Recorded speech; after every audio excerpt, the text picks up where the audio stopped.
Yeah, there's part two here. This Geneva watch. You can see that little black mark. I'll show you what the issues we have going on with this movement are. So basically, once this black mark goes all the way around, it stops in the same general location. So get a closer view here. When I tried to find this watch movement, I found out that it was a Forster 189. Here you'll see it stop in a second. There. So it stops in that general location pretty much every time it goes around. You just barely touch it and it goes again. Now I spent hours. I tore this thing all the way apart, cleaned it, checked everything out, and ended up finding several issues. And when I was looking for parts, we'll get onto that anyway. But this, so this barrel here on the barrel bridge, there's a lot of slop there, and I actually repaired that, but I wasn't happy with the repair job I did. And then here we got the click spring is missing, so I'm gonna need that part. And need a barrel bridge, click spring, and then here I'm putting some wind in it without the balance so you can see what's going on. So here it's free spinning, and wait for it. There. So it stops even when there's not a balance in there. So here I'm checking, you know, there were several hours of troubleshooting and investigation, and you'll see what I end up finding is the main cause. Part of it is that barrel is sloppily in there, so it's being able to touch that center wheel. And then this is just some more troubleshooting. I had some spare video. I figured I could talk over it to explain what was going on.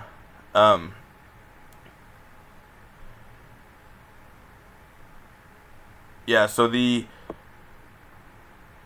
you'll see it stops here in the same spot again, even with a full wind, half a wind, any wind.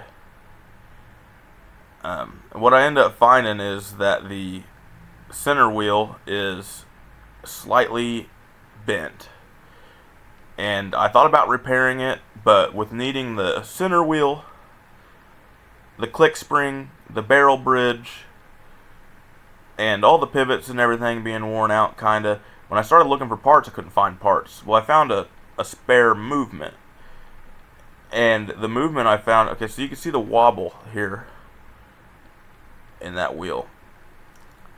The spare movement I found is a new old stock.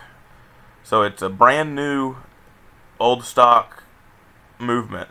So instead of taking all the parts off of that movement and making this one good, I'll keep this one for spare parts, and I'll go ahead and on this video I will tear down, clean, lubricate, and assemble the other movement, and you'll get all the way to the finished product.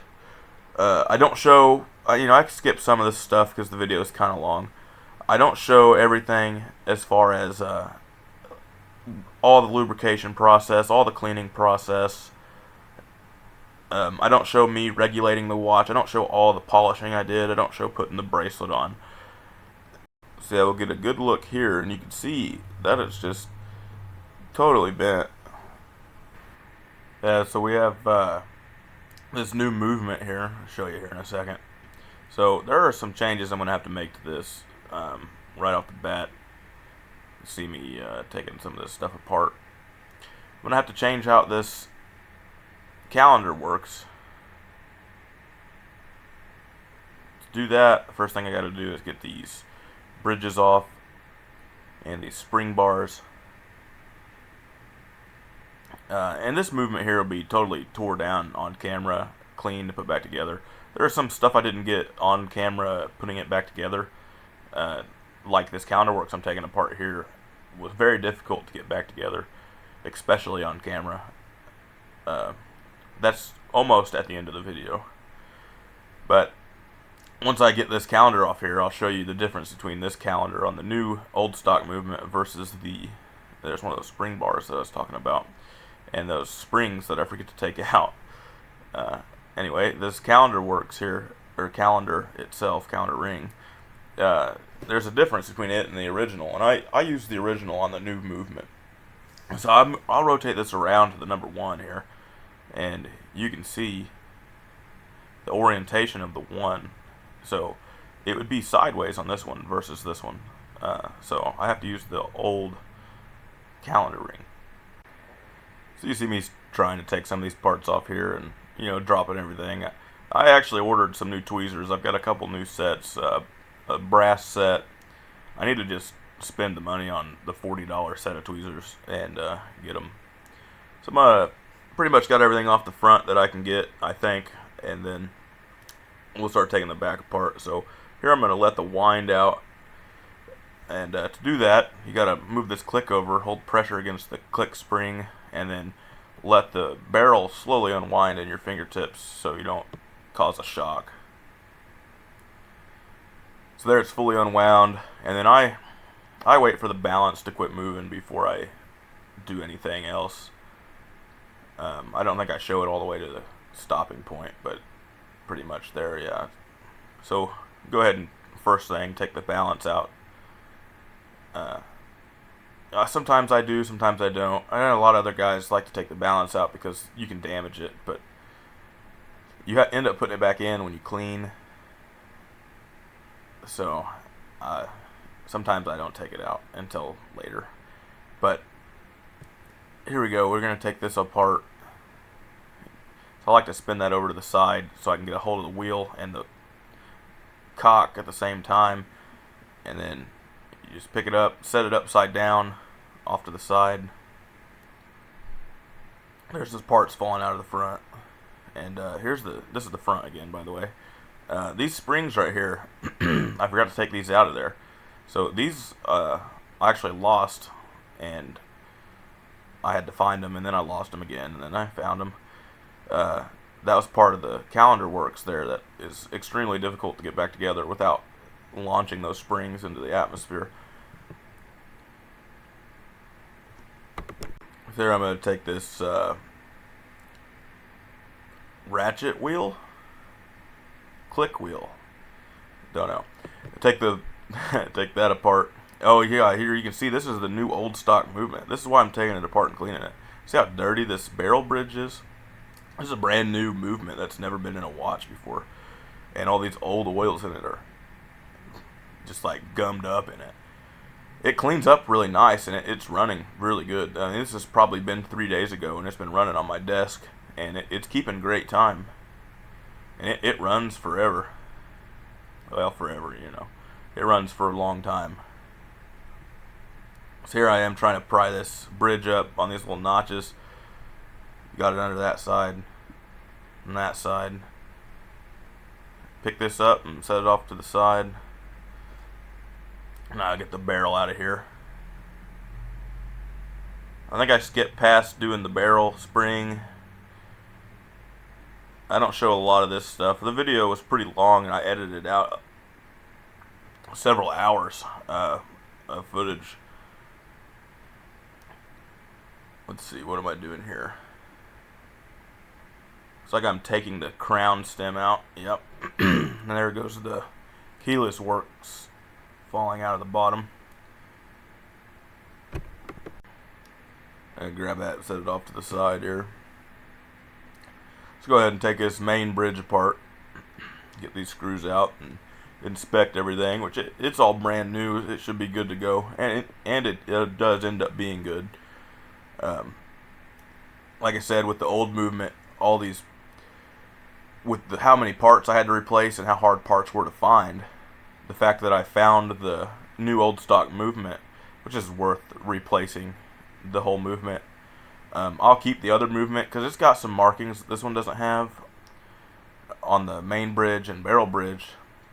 It's got like country and origin and company markings that the new movement doesn't have.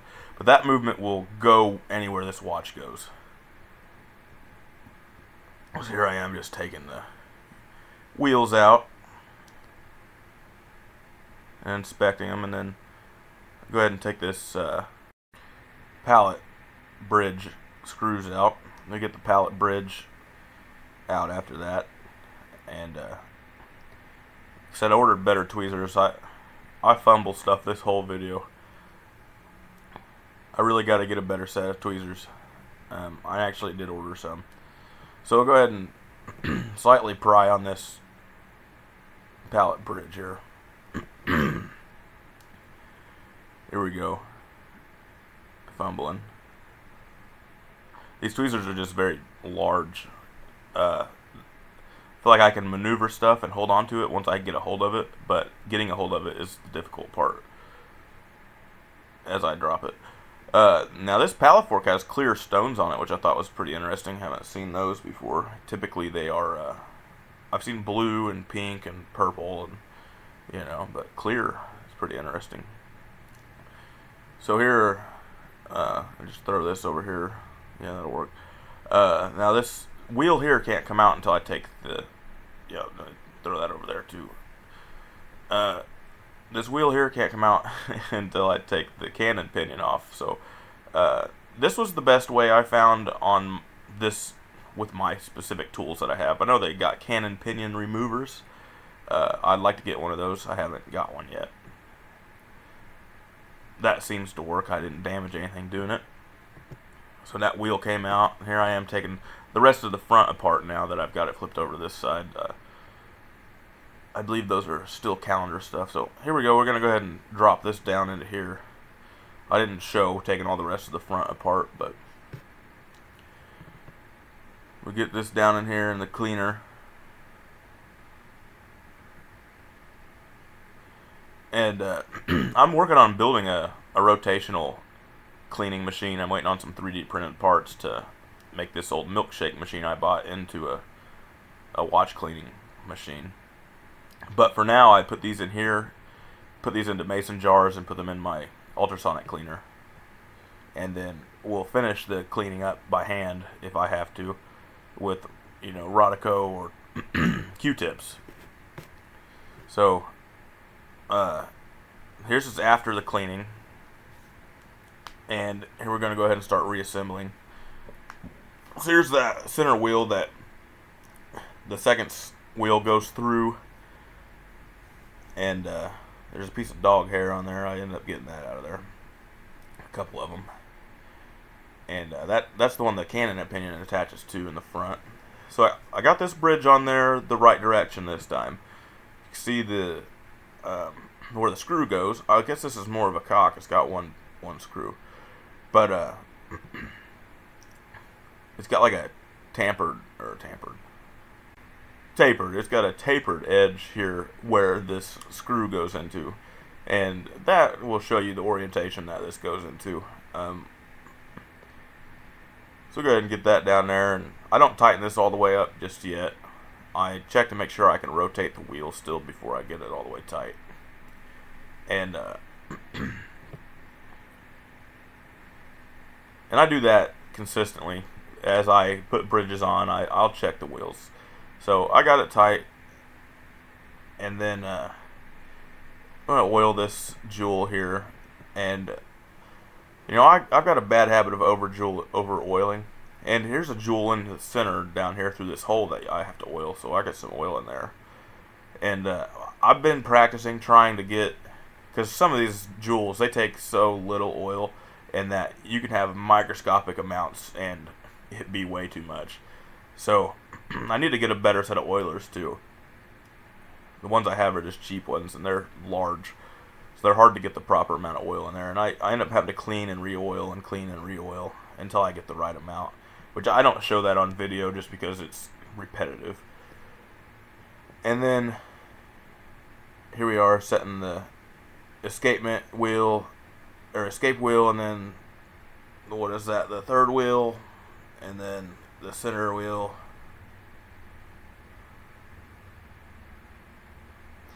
I need to learn the names of these wheels.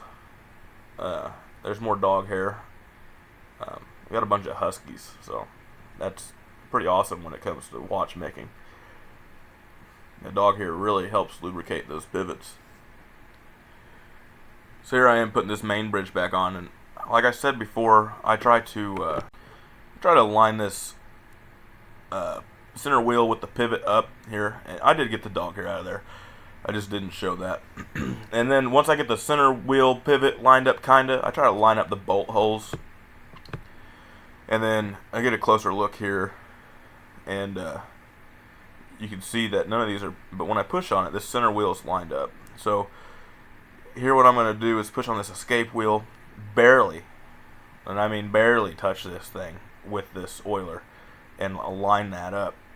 And now all of those pivots are lined up. So put a little bit of pressure on this and make sure everything spins, so everything's free spinning. So I'm going to go ahead and get these bolts in, get these screws in. And I'll check again before I tighten these all the way down that the wheels will still spin before I put any pressure on. They, if I sound like I'm cutting out or my voice is choppy from editing, it's because I keep coughing. I've been sick. Got a unlimited cough subscription. Here I'm gonna go ahead and oil these. I got them tight. Check they rotate, and then got them tight. Now you'll see what I'm talking about. Over oiling, and this is the smallest oiler I have here, and that's too much oil in that jewel there. This one here, that's about the right amount, not exactly centered. And then this one I didn't get any. That got on the bridge there, and I do go back and oil it, but I don't think I show it. I clean up that extra oil in some of these and jewels, and then I re-oiled that one.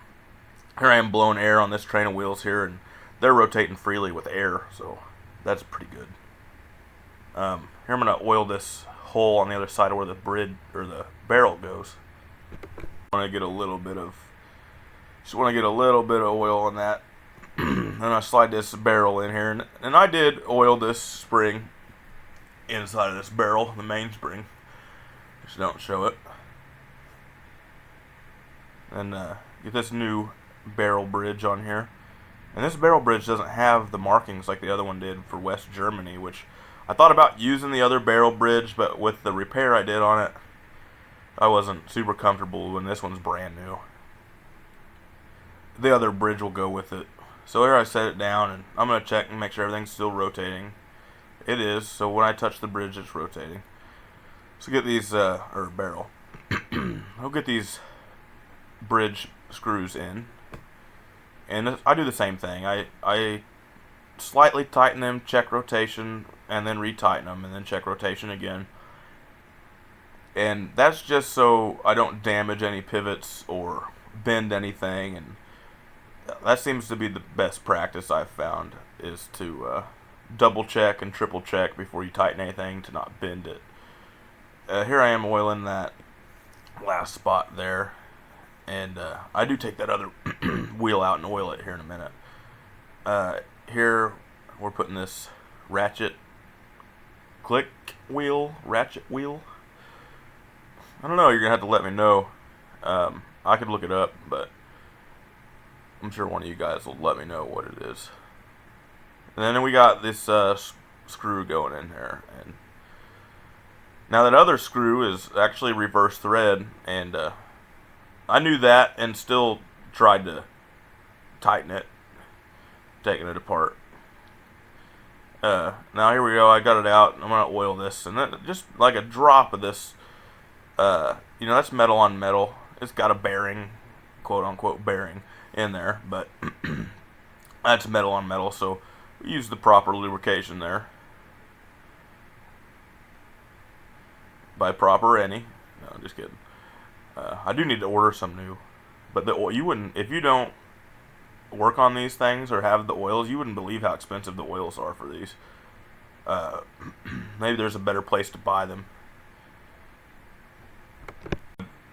I've got like a set of 5 different types of oils for different uses, and they've done me good. I need to get several more. You need like 15. But here we go. And do you see any issues with what I'm doing here? So I got the pallet fork in. It's lined up. It's proper. But I can't get this bridge to line up. I don't know what's going on here. I'm looking at this thing through the microscope while I'm trying to set it in there, and I'm like, man, what is going on? Well, it comes to find out that it was upside down, and there you see those tapered bolt holes, and it's, would you know it, that when it's the right side up, it's almost like it was made to fit there. Yeah, I didn't get this pallet fork pivot in the jewel correctly, so it's not pressed down or anything, but here we go. I picked that up slightly and then use my oiler for light pressure. Set it down in there, check that it's moving, and it is, so that's good. Oil it with way too much oil, put some oil on this exit jewel, then rotate it by hand until you spread the oil around the whole escapement.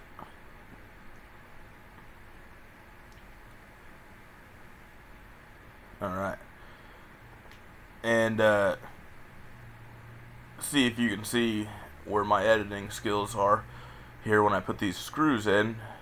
You can see that this bridge is moving around, and there we go. It's perfect again. Cool. Alright, so we're going to go ahead and flip this thing over. Now we're gonna start oiling these pieces here, and you know, my super awesome editing skills where I didn't show putting this back together and then any of this oiling here, but believe me, it all got some oil and some grease, and I think I do show taking it apart but not putting it back together, and I take it apart after it's oiled here. So, yeah, cool. It actually, I don't think was, no, maybe I did. That's right, I had to, it's been a couple weeks since I did this, I've been sick, but I had to take this all apart to be able to get this keyless work stuff back in there.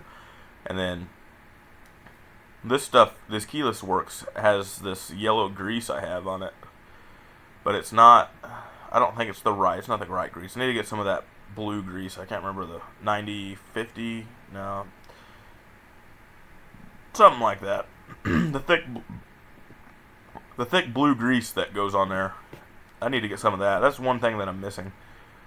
Now I did grease them, but it's not the right kind of grease. So I'm gonna end up probably greasing those again.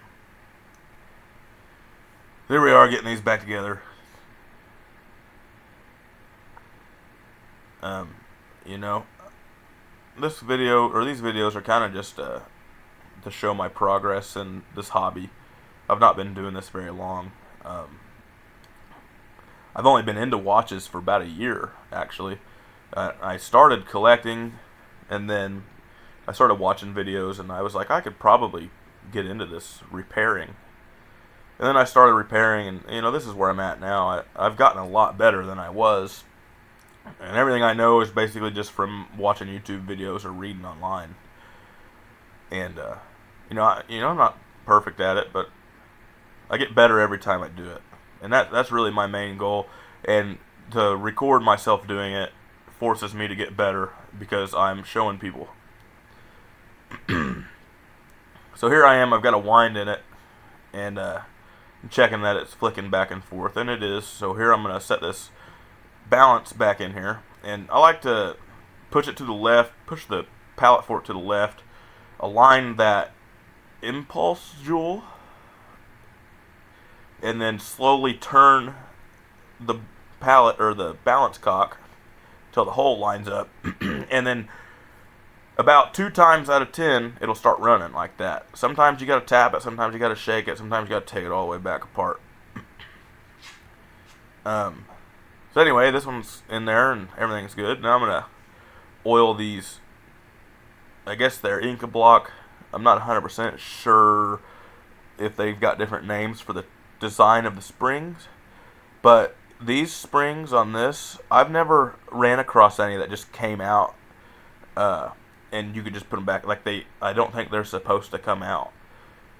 But maybe But anyway, these just came out, left them out. I set these jewels down into one dip, let them soak while I was messing with that spring. And then when I put them on this paper here, I put them on there to dry. And then, you know, you just get like the smallest drop of oil. That's too much. But you want the smallest drop of oil in the center. And then you put them back together. They hold themselves together through capillary action. And then you got to try and get this spring back in there. Most of these springs, they're delicate. They're very easy to break. They're tiny. And most of the time, they don't come out. But this one came out. And then it slid right back in. And the other side did too. And actually fought this. It flung across the room. I crawled around and found I couldn't find it. And I had to take one out of the other movement. And then I found the one that I flung across the room. I like to use these oilers to press on these because the oilers are about as strong as the spring, so you're like less likely to break it by using the oiler. At least that's been my experience. So that one's nice and oiled, with too much oil. And then we're going to do the same thing on this side. And we're going to do the same thing on this side here. And I like to just press on these with this oiler, go side to side. And then on this one, I realize it's going to come out, so I just pull it out. And then I grab it. And these things are tiny, microscopic, super thin, easy to break, easy to lose. If it's on the tip of your finger, you can barely see it. These jewels here, I just drop that into one dip and let it sit for a while. And then do the same process I did earlier. And here it is, coming back in, oiled, cleaned and oiled. And sticking to my tweezers, because my tweezers have oil on them. And then, you know, set it in there upside down, you know. Alright, so now that's on top of that pivot. And that's like a bearing for the balance staff, balance wheel. You know, it holds those into that oil. So it's the same way. This little spring that's not supposed to come out, maybe on this movement they do, but most movements that I've worked on, they don't come out easily. I have ripped one out before and had to replace the whole jewel setting. That was before I was recording.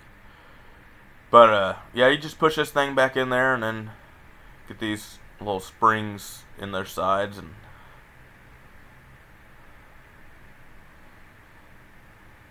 very delicate work for sure. Now, the one that I ripped out was that Omega that I showed. I had to replace the hairspring on that movement. I had to replace the Inca block and the jewel setting for the balance. I had to replace the mainspring, and the sweep second spring was new. So that one had a lot of new parts in it, and those parts are easy to find. As were this movement, there's a couple parts that aren't so easy. But for the most part, I found this whole movement, which was awesome. And the movement, to buy the whole movement was cheaper than buying individual parts. So there, you know, I've got some of this on camera, but the majority of me putting this calendar works back together is not on camera, because I kept flinging these little rods, that one right there and this one here, you kept flinging those off, and I wasn't able to do it under the microscope. I just had to get up close and personal with it. And here you see me trying, and this is some of the footage I just had of messing with it. And basically you got these two springs on both sides, and nothing's holding these levers on but that little pivot right there, and they hold the calendar wheel, and then you got to put bridges on top of those to hold them down. And the problem is, when you put the bridge on, it tries to lift the calendar wheel, and then it falls apart.